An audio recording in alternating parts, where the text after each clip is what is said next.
Hey folks, this is your host, the one, the only Thrifty Gamer 83 here. You know, I recently sat down and looked at my son and I thought, you know, this generation, his generation is going to miss out on certain things that our generation enjoyed. He's not going to walk to a rental store or, you know, check out an arcade at a fair. Those days are just long past. It's usually family fun zones and stuff like that, which have legitimately replaced arcades and fair arcades. And it's just, I'm looking back on it, and I can remember playing Mortal Kombat with my older brother at some of the fairs. I can remember actually getting a Genesis for Christmas, and my father just playing Mortal Kombat with me and my older brother. And we just thought, wow, these visuals are amazing. And it's kind of like gaming companies have said, yep, you ain't seen nothing yet.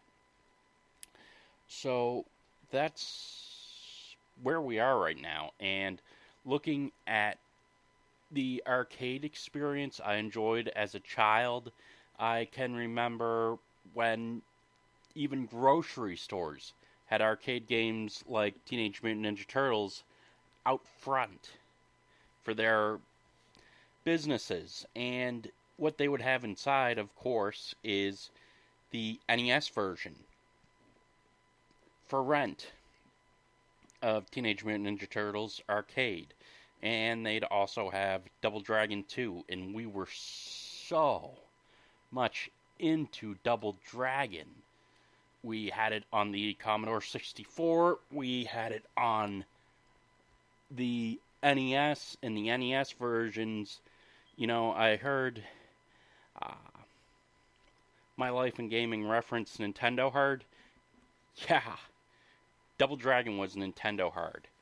And it really did bring an arcade experience home. Because let's be honest, living in Maine, we really didn't have that technological edge. I watch Johnny discuss it on the Happy Console Gamer. I watch My Life in Gaming discuss it. Just the access to arcades that they had. Now, Maine was generally a generation or two behind for the arcades. It really didn't have an explosive environment for the arcade gaming scene. And nowadays, as I said before, family fun zones, they're just the generic offshoot of what used to be Jokers. And just really looking and seeing the arcades, or looking and seeing the games which made it home, I'm always constantly and consistently amazed by what comes out next. Because now, living in Maine and being in Maine, we actually have access to all kinds of different gaming media that we didn't have before. And we didn't... It's kind of funny, really, because Fairchild Semiconductor operates here in Maine, and as well other semiconductor businesses have, and it always amazed me that Maine had the potential to be the next Silicon Valley, and instead it was business, marketing, and engineering mostly. And today, Maine has different arcade offshoots nowadays. I've seen an ice cream shop with one called a retro room, and it's just pure 80s arcades. And just seeing that brought a smile to my face. Now you have the retro room, and then you just have so many games which we really didn't get to see here. I don't know why my interest in arcades kind of fizzled out. I think it was because they weren't as popular here. I could go to Massachusetts and find so many new arcade games that I'd never even played before, let alone seen. Some of them I had seen mentioned by friends who would say, yeah, went to Boston, played this game, it was awesome. And yeah, I would just be dumbfounded.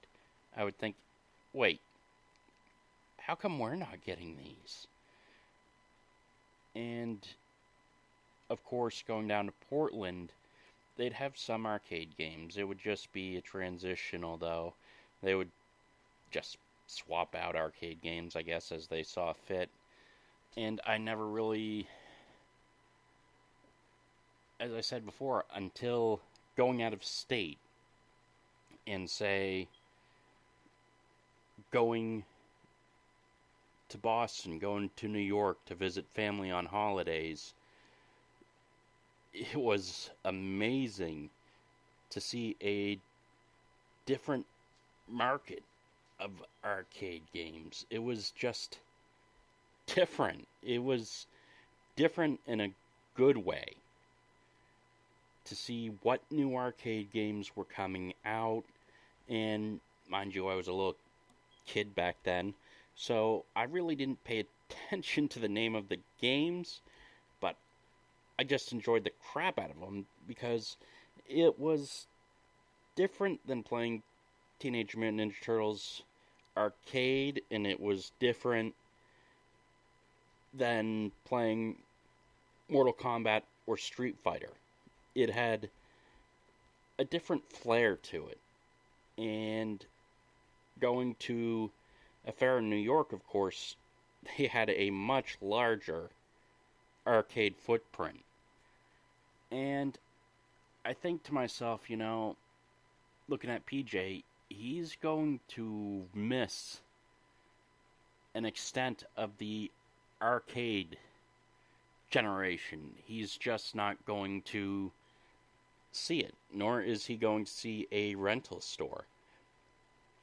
So what I look forward to in this video is just to give a digital timepiece of what I'd seen personally to convey it to my son so that he knows, and other viewers will know too, and we will feel nostalgic about it.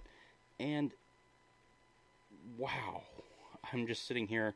I've actually got my PlayStation 2, my original Xbox, my GameCube, my Nintendo 64. I'm looking at them and I'm thinking, my son's never going to know these systems. He's probably never going to play them. He'll probably be playing a PlayStation 4 or an Xbox One or a Switch. Although I'd prefer he played a Switch for the family-friendly titles and entertainment. And that's just, you can call it personally biased, but Nintendo does offer better family-friendly fare. Alright, folks. I know this is probably Arcade Rental Store Memories Nostalgia Volume 2.